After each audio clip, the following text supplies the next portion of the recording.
항상 배웠던 대로 일단락 주제 세팅이고요. 기본적인 단어들을 알아야 되는 게 있어요. 세원, 말 그대로 조세의 원천, 줄여서 세원이겠지. 여기서 체크할 건 없고, 소득은 대표적인 세원 중에 하나이다. 그렇지, 사람들이 받아들이는 소득에 소득세 같은 거를 부과하겠죠. 조세를 부과할 때 세율을 적용하는 부분은 세원 전체가 아니다. 가령, 자 봐봐, 앞쪽 내용이 이해가 안 될 때는 뒤쪽 예시로 이해를 하면 돼요. 우리나라는 부양국에 있는 사람이 개인의 총소득 일부를 공제한 뒤에 세율을 적용한다. 그러니까 일단 이게 되게 그냥 쭉쭉 들어오는 느낌이어야 되거든. 근데 뭐 안 들어온다면 여러 번 읽고 단어 뜻들에서 문제가 생기는 경우에요. 그러니까 쉽게 하면 이거야. 소득 있는 사람한테 소득세를 물린다는 얘기고, 그런데 부양가족이 한 명의 사람이 있고 10명의 사람이 있는데 10명의 사람한테 세금을 많이 물려버리면 부양하기 힘들어질 거 아니야? 그런 얘기인 것 같아. 그래서 과세 대상 소득으로부터 얻는 만족감이 동일한 세계 동일한 부채율을 공평하다고 생각되기 때문이다 이유를 설명했잖아요. 이게 중요한 거예요. 그래서 즉 소득 자체가 아니라 만족감을 같은 애들한테 동일한 만족, 핵심인 거죠. 동일 만족, 동일 부담이라는 것 같아. 그게 공평하다는 것 같다. 오케이. 그래서 뭐 한다는 거지? 그래서 그렇게 공제 이후, 첫 번째 1번 공제 이후에 세율 적용, 그게 바로 과세 표준이고 기준이 되니까 현관펜 칠게요. 그리고 납세 부담액, 즉 세액은 과세 표준에 세율을 곱함으로 산출된다. 그러니까 이게 줄글로 쓰니까 좀 어려워지는데 제가 간략하게 설명드리면 이거 예를 들면 이런 거지. 자, 뭐 1억을 버는 사람이 있다고 칩시다. 그럼 1억 버는 사람한테 세율이 35%라고 하면 0.35를 곱하면 되잖아. 그러면 세금은 35%면 이렇게 써놔야죠. 세금은 3,500이겠네. 예를 들면 1억 버는 사람인데 이 사람이 부양가족 때문에 공제를 해주나마, 공제를 예를 들면 2천만 원 해줬다고 칩시다. 공제 2천만 원 해줬으니까 남는 거에다가 3.5를 곱하면 8천 곱하기 3.5니까 세금은 더 떨어지겠죠. 그런 얘기를 하는 것 같아. 예를 들면, 자, 납세자가 부담세를 결정한 활용되는 세율은 한계세율이래.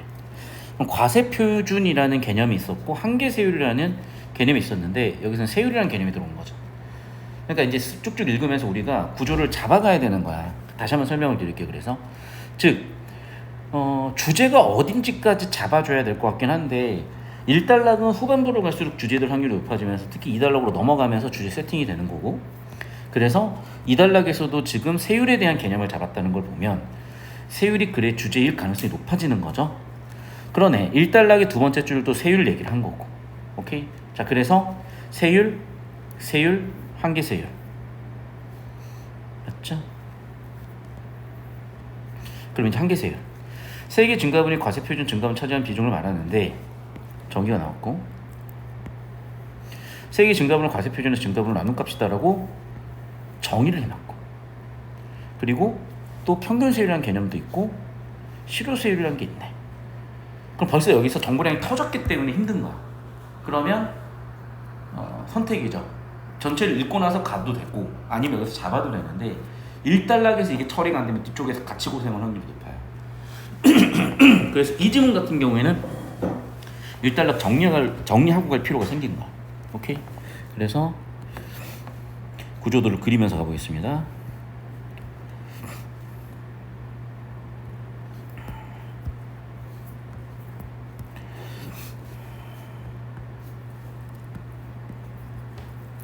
자, 1단락 주제 세팅 단락이고, 주제 세팅은 세율에 대한 얘기였어요. 그러면 자꾸 전체 내용을 순서대로 들고 들어오려고 하지 말고 우리가 이미 어느 정도 이해된 상태니까 이제 세율에 대한 정의인 건데, 말 그대로 세율은 일단 어디서 도입이 됐냐면 과세표준 곱하기 세율,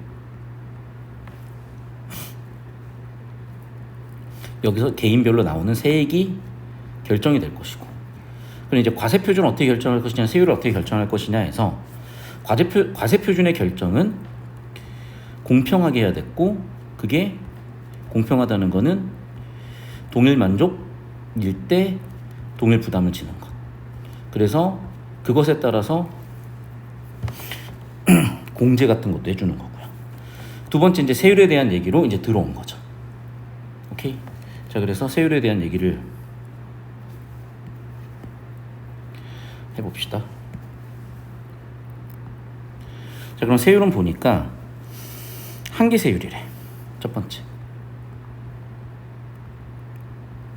두 번째는 뭐냐면 평균 세율도 있고, 세 번째는 뭐냐면 실효 세율도 있대요. 여기까지. 자, 그런데 글의 주제는 이제 세율이기 때문에 이 세 가지 세율에 대해서 특히 수학적으로 표현을 해놨기 때문에 뭐 정말 간단한 분수 차원이지만 정리를 한번 해볼게요. 첫 번째 한계 세율이라는 거는 일단락 내용을 보니까 세액 증가분이 과세 표준에서 증가분에 차지하는 비중인데, 이거 이렇게 읽어봐야 의미가 없다. 그래서 뒤쪽 가지고 정리를 할게요.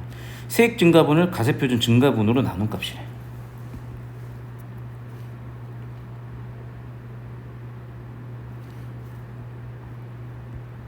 이거 델타 세액, 이거 알죠? 델타 세액 증가분 나누기 델타 과세 표준의 증가분. 그러니까 왜냐하면 100% 이해는 못해요. 정보가 한정적이기 때문에. 그래서 일단 주어진 정보 붙잡자고요. 이 밖에도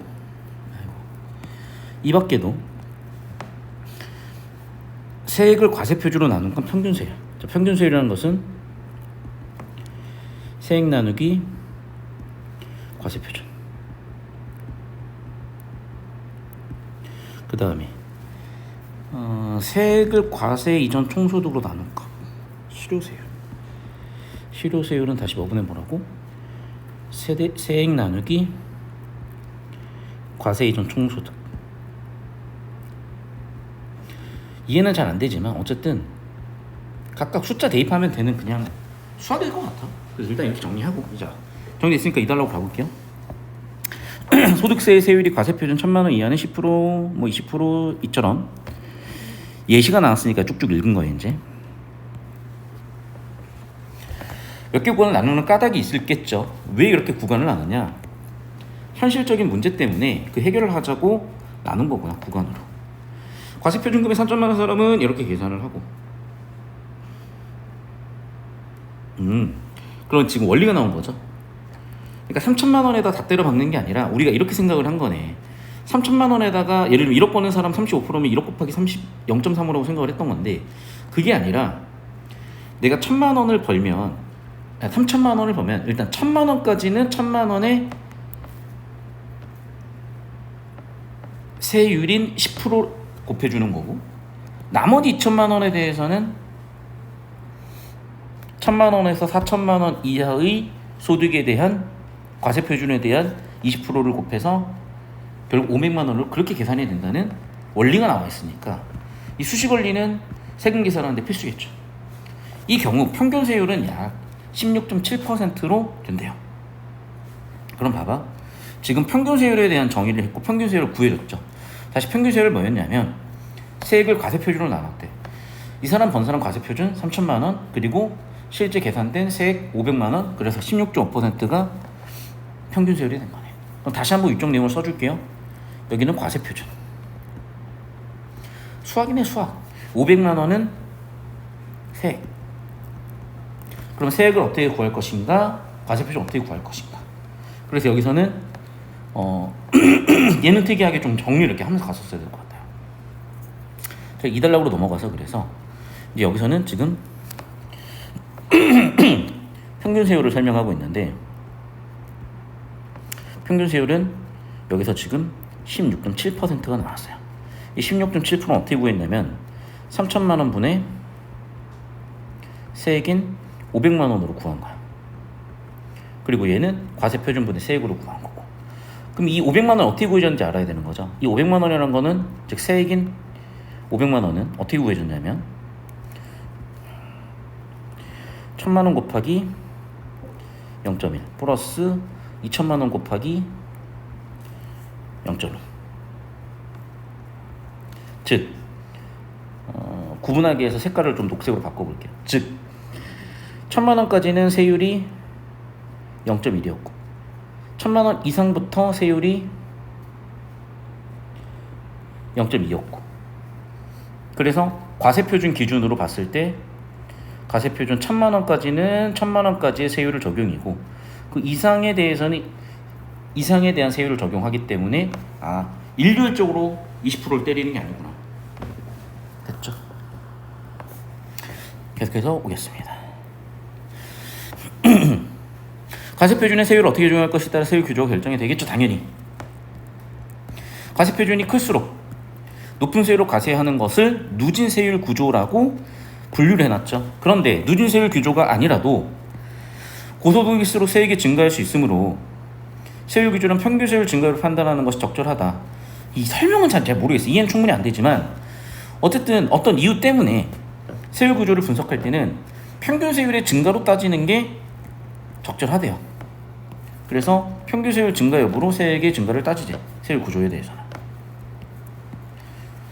자, 그래서 글의 주제는 다시 여기서는 어떻게 세율을 구할 것인가와 그 다음에 세율 구조에 대한 분석이죠. 과세 표준이 증가할 때 평균 세율이 유지가 되면 비례 세율이라고 하고 평균 세율이 오히려 감소하면 역진 세율이라고 그러고 함께 증가하면 누진 세율 구조라고 한대요. 즉 과세 표준에 따라서 평균 세율이 어떻게 변하냐에 따라서 1번 유지되면 비율 비례 2번 감소하면 역진 3번 증가하면 누진. 즉 이 단락 주제는 뭐겠어요? 그러면 세율 구조의 세 가지 분류인 거죠. 평균 세율과 과세 표준 관계. 그래서 정리할게요. 세율 구조는 세 가지가 있는데 1번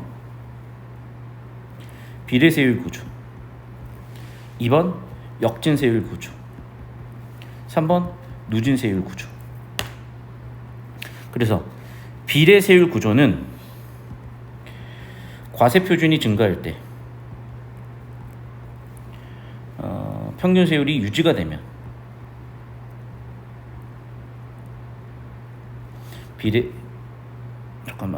평균 세율이 유지가 되면 비례 세율 구조. 과세 표준이 증가했을 때 평균 세율이 오히려 감소하게 되면 역진. 과세 표준이 증가했을 때 평균 세율이 증가하게 되면 누진. 됐어요? 어려울 거 없네. 그러니까 봐봐. 글의 주제는 뭐냐면 결국에는 세율인 거야. 글의 주제는 세율인데 세율은 세 가지가 있다라고 설명을 한 거고 다시 세율은 어떻게 나온 거냐면 세금을 물리는 기준이 되는 과세 표준에 세율을 곱해 세액을 구할 건데 그래서 세율을 세 가지로 설명할 거고 평균 세율을 기준으로 설명을 한 거죠. 그래서 3,000만 원 버는 사람한테는 1,000만 원까지는 1,000만 원 과세 표준의 세율을 그 이상에 대해서는 그 이상 세율에 대해서 묶어서 세액이 결정이 됐고 그러다 보면 평균 세율은 이렇게 결정이 됐네.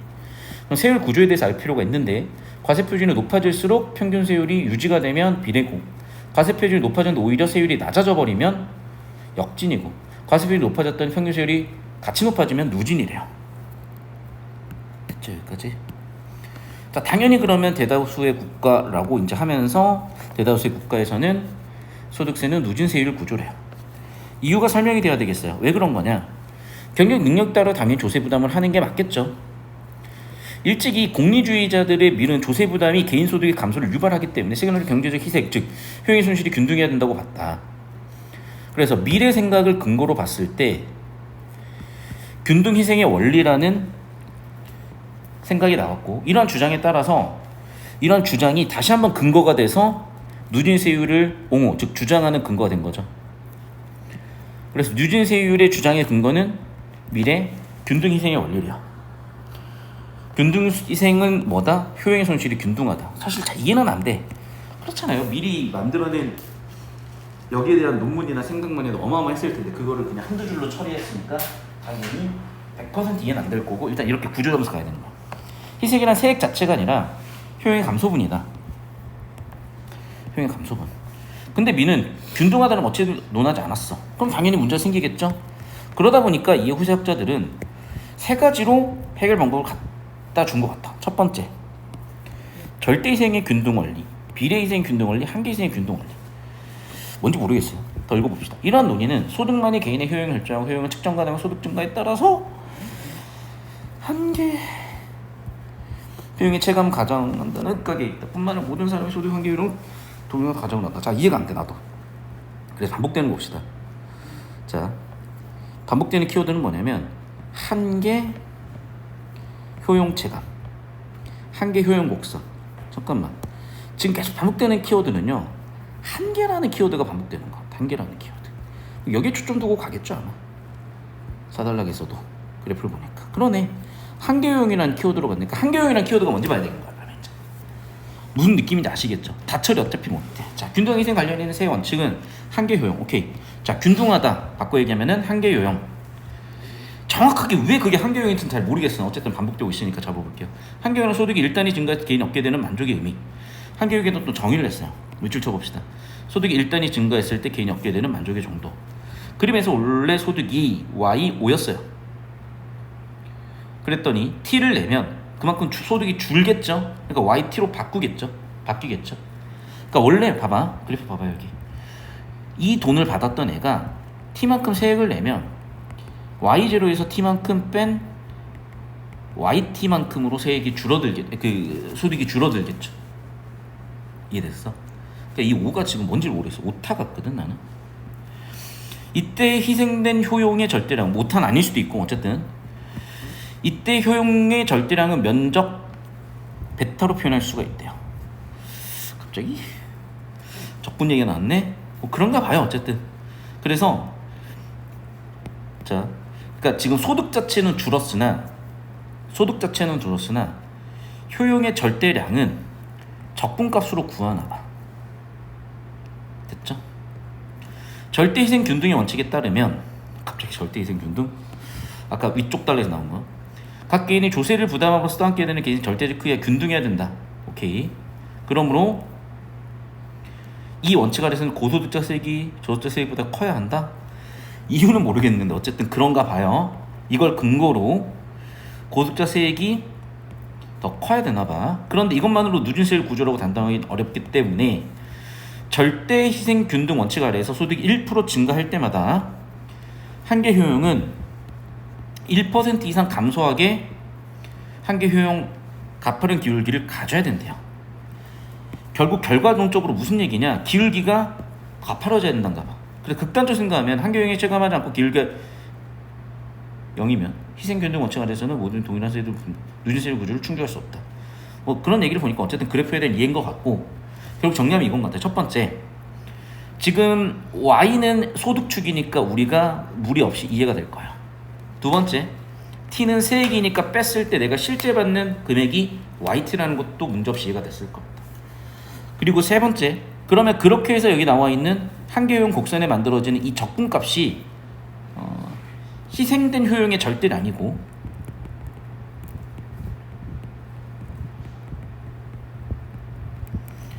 여기까지 이해됐죠? 그런데 희생의 크기가 균등해지려면 어떻게 돼야 되는 거냐? 기울기가 더 가파라져야 된다 얘기하잖아 지금. 맞죠? 그러니까 기울기는 결국 뭐에 대한 거냐면 이 기울기는 뭐에 대한 거냐면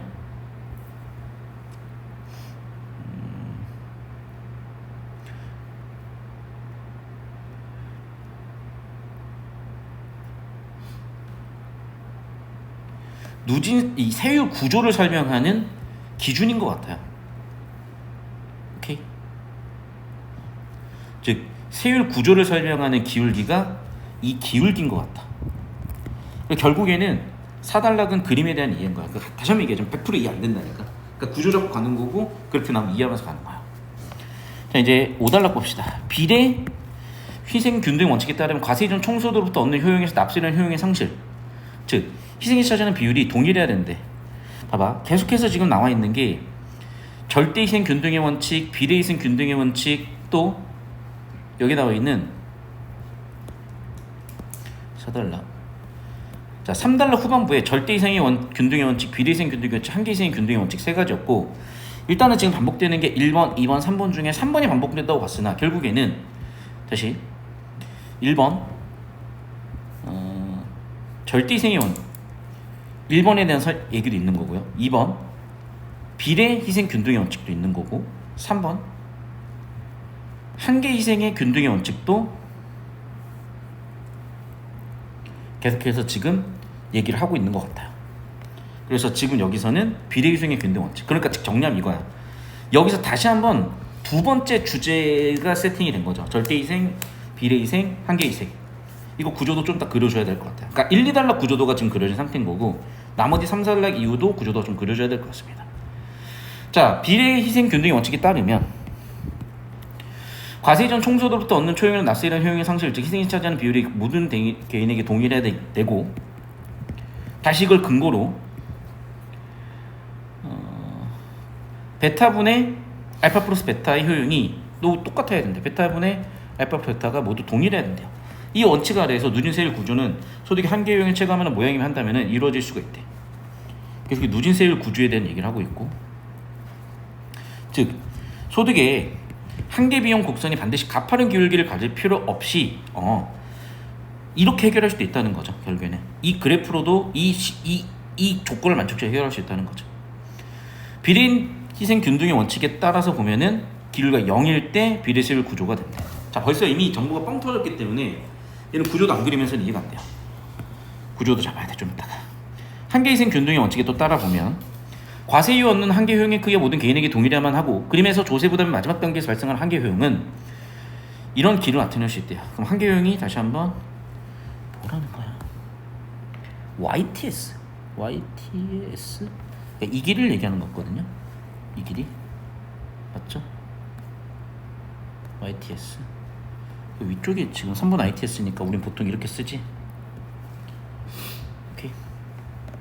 한계희생 균등의 원칙에 따르면 반복되는 키워드 이 길이가 모든 사람이 같아지도록 해줘야 된대. 그 결과 과세 이전의 소득 상관없이 개인의 모든 효용 크기를 가지게 돼. 같아지면 간다면 따라서 한계희생 균등의 원칙을 적용하면 고득층일수록 매우 무거운 조세 부담이 요구된다까지 왔어. 자, 여기서 이제 선택인 거야. 근데 제가 봤을 땐 그래요. 지금 이게 수능, 그러니까 내신은 좀 다를 수 있겠지만 수능의 이제 전형적인 구조라면 A의 원리 가지고 수식 적용하는 문제가 분명히 출제될 거예요. 첫 번째는. 두 번째는 뭐냐면 여기 나와 있는 그래프에 대한 내용이 꼭 나올 거야. 그리고 세 번째는 뭐냐면 전체 내용, 특히 우리가 지금 이 3단락 이후에 있는 주제 세팅 있잖아요. 여기 나와 있는 주제 세팅이 분명히 다뤄질 가능성이 높은데 이게 또 상당히 시간을 가져올 거기 때문에 여기는 필요에 따라서 문제에서 요구가 되면 그때 구조도 한번 같이 그려보도록 할 겁니다. 여기까지 되셨나요? 안 풀렸네? 푼 거야? 풀다 않았어? 못 풀었어? 그러면 일단은 지금 여기까지 다시 필기 따라오고 구조도를 그리고 풀어봐도 되고 이렇게 합시다. 필기 따라온 다음에 문제 풀고 나서 구조도 같이 그려볼까요? 자, 같이 볼게요. 자, 16번 1단락이 딱히 1번 선제가 딱히 틀려 보이진 않거든? 왜냐면 1단락 주제가 조세 본질 기본 원칙 다 있고 근데 조세의 경제적 효과? 그러니까 봐봐. 내용 일치로 가버리면 이제 이런 게 힘든 거야. 그러니까 여기서 오답 설계를 한 부분이 뭐냐면 내용 일치로 가지 말고 구조를 보라는 거죠. 그러니까 조세가 어떤 효과를 가져오는지 아니면 조세 부과에 혹은 조세 부담의 원리에 대한 것인지. 근데 우리가 계속 정보 처리하는 과정에서 느꼈다시피 조세를 어떻게 부과할 것이냐의 원리에 대한 얘기인 거지 조세가 부담돼서 그 이유에 대한 얘기는 이유에 대한 얘기가 초점이 아니란 말이야. 이해되죠? 그러니까 주제는 조세 부담의 원리니까 얘는 아닐 확률이 크고 계속해서 봅시다. 여기 푸는 걸 봐야 돼. 푸는 걸. 아이고. 조세 부과 효율성에 대한 고찰을 누진적 조세 부담의 변천과 봐봐. 지금 누진 조세 부담이 글의 주제 중에 일부인 거죠. 얘는 그러니까 일부만 가져온 거죠. 3번 공평성에 대한 견해 비교가 아니야. 공평성은 있지만 견해 비교 없고요. 구조. 4번 모르겠어. 5번 자, 그러니까 주제를 잡으라는 게 이런 측면이에요. 봐봐. 조세 관련 용어들의 개념을 제시하고 맞죠? 글의 전개 방식으로 1단락부터 쭉 이어지는 내용들. 그리고 내가 아까 얘기했지. 글의 주제는 뭐였냐면 조세 부담이었다니까요. 조세 부담이었다고. 조세 부담이었다고. 원리였다고. 원리가 뭐예요? 균등희생. 균등희생은 어떻게 할 것인가에 대한 원칙들이 여러 가지가 있었던 거잖아요. 글의 주제는 정도 5분 설. 이런 식으로 간 거야. 이해됐어? 그러니까 전체적인 주제 흐름에 잡혀 이 문제도 잘 풀렸던 겁니다. 17번 보도록 하겠습니다. 유클리드는 이해. 평균 세율보다 실효 세율이 더 낫다? 자, 이 얘기는 평균 세율과 실효 세율을 비교하라는 건데 그렇다고 해서 이걸 발차도로 들어가면 터져요. 그러니까 요즘 지문들이래. 그러니까 너희가 좀 쉽게 풀었던 지문들은 괜찮은데 특히나 교육청에서 이 정도 난이도로 나오는 지문들은 발차도 들어가서 어차피 몇 개 보이다가 결국 못 풀어. 자, 일단 2번 볼게요. 납세 부담액 봐봐. 이런 정의들은 중요한 거죠. 분명히 우리가 원리로서도 잡았던 거니까. 그럼 납세 부담액은 맞죠? 과세 표준에다 세율 곱해가지고 구한 건 맞는데 과세 표준 기준에 따라 세율이 달라졌던 건 있었지만 어쨌든 대체적인 내용은 원리는 맞단 말이에요. 3번 선지. 대다수 국가가 소득세의 비례세율 구조를 적용하고 있다. 잠깐만요. 소득세 얘기 분명히 나왔고 비례세율 구조? 봐봐. 세율 구조 되게 중요한 이슈였단 말이에요. 그럼 이 세율 구조가 비례세율 구조였나? 자, 세율 구조에는 세 가지가 있었죠. 그게 지금 3단락 이후의 주제거든. 이해돼요? 그럼 대부분의 경우에는 비례세율 구조였는지 아니면 뭐였지? 역진인지 누진인지. 근데 뭐였냐고. 누진이었을 걸 아마? 그러니까 봐봐. 3단락 이후에서도 세부적인 내용을 터는 걸 의도한 게 아니라 큰 주제를 털려고 한 거예요, 사실은. 자, 다시 돌아가 볼까요? 그 3단락 이유를 보면은 봐봐. 누진세율 구조를 세팅하면서 맞죠? 그러니까 지금 자, 세율 구조는 첫 번째 뭐가 있었다? 비례세율 구조. 두 번째 뭐가 있었다? 역진세율 구조. 세 번째 누진세율 구조고 이게 지금 대부분 국가에서 채택하는 것이기 때문에 이 누진세율 구조를 바탕으로 나머지 내용이 전개되는 그 양상이 보였다면 이 부분 정보같이 높게 잡혀 있었을 거고 그러면 3번도 보일 확률이 크다는 거지. 그런데 이런 구조를 못 잡고 가치 판단을 못하는 상태에서 자꾸 왔다 갔다 하면 이런 문제가 발생할 수 있다는 거. 못 고르는 문제가 발생할 수 있다는 겁니다. 이해되셨죠? 뭐 내신 대비를 해야 되기 때문에 녹색으로 4번 5번도 더 털어보겠습니다. 자, 세액산출시 맞죠? 과세 표준이 예를 들면 뭐 4천만 원 소득인 사람들은 5천만 원 소득이라고 해볼게요. 그럼 이 사람의 1천만 원까지 세율 구간이 있었을 거고 1천만 원부터 4천만 원까지 구간이 있었을 거고 4천만 원 이후에 또 구간에 따라서 각각의 세율을 곱해서 구했었잖아. 그러니까 이거는 2단락 원리를 이해하면 맞는 내용이고 역시. 누진세율 구조인지 여부는 과세 표준이 증가할 때 평균 세율이 증가하느냐. 봐봐. 그러니까 이게 여기 설계는 뭐였냐면 이거였던 거죠. 그래서 결국 무슨 얘기냐면 세율 구조에 대한 거였던 거야. 세율 구조에 대한 거였던 거야. 그럼 세율 구조 뭐가 결정을 하냐는 거죠. 뭐가 결정을 한다? 네. 여기에 나와 있다시피 세율 구조는 뭐로 결정이 된다? 평균 세율의 증가 여부로 결정이 된다. 그래서 평균 세율의 증가 여부에 따라서 세 가지로 분류가 됐었잖아요. 그리고 이 세 가지로 분류하는 이 파트에 대해서는 우리 이미 다뤘었고. 기억나죠? 그런데 여기서 구조 처리가 좀 더 깔끔했다며. 자, 세율 구조는 세 가지인데 뭐가 결정됐다? 여기 나와 있다시피 평균 세율 증가 여부로 결정을 했다. 평균 세율에 따라서 세율 구조가 결정이 됐다. 맞죠?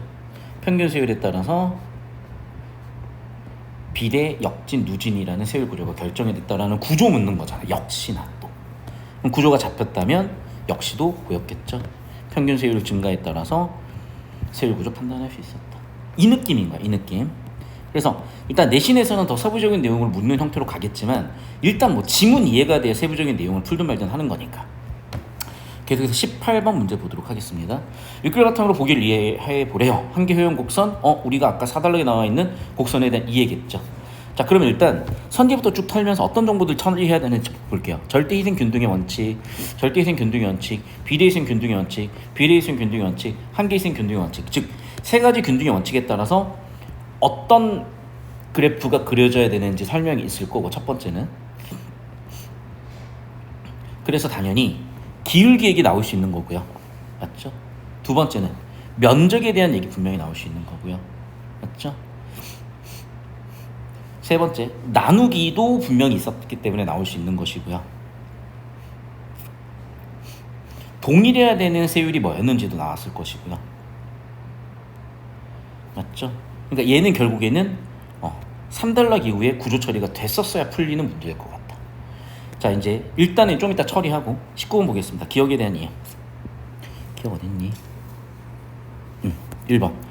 자, 1단락의 기억은 왜 그러냐? 만족감이 동일할 때 동일한 조세 부담. 이게 대원칙이라는 거죠. 19번. 그 얘기라고. 그러니까 동일 만족, 동일 부담인 거죠. 동일 만족, 동일 부담. 이게 대원칙인 거야. 자, 그럼 1번 선지를 보세요. 자, 부양가족이 있는 사람은 동일 소득이지만 동일 만족이 아니겠지. 만족이 좀 더 떨어지겠죠. 왜? 부양을 해야 되니까. 그럼 당연히 부담도 줄여야 되겠죠. 그럼 만족감이, 그래, 부양가족이 있기 때문에 만족감이 더 낮을 거라고. 만족감이 더 낮을 거라고. 정확하게 정답 1번이네. 핵심 원리를 잡으라는 거, 항상. 그래서 그러니까 자꾸 세부 내용으로 끌려가 버리면 어차피 처리가 안 돼요. 핵심 원리 잡아서 주제 구조 잡는 구조도 처리에 초점 두고 연습을 했었어야 된다는 거. 자, 20번 문제를 볼게요. 자, 그럼 봐봐. A를 바탕으로 적용하는 거니까 우리 이미 구조 잡았었던 1, 2단락 구조 잡았었던 걸로 풀 수가 있을 것 같아요. 자, 그래서 봤더니 지금 가나다, 뭐지 이게?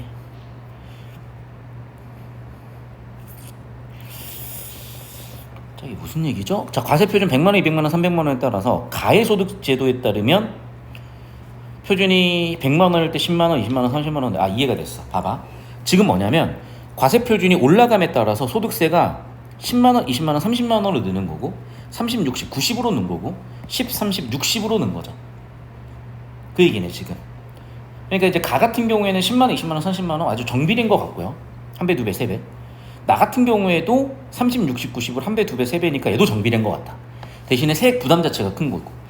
근데 다 같은 경우에는 한 배, 세 배, 여섯 배니까 훨씬 고소득자가 큰 부담을 지는 거죠. 여기까지 이해됐어? 결국엔 이 문제는 표해석 문제 의도였던 거야.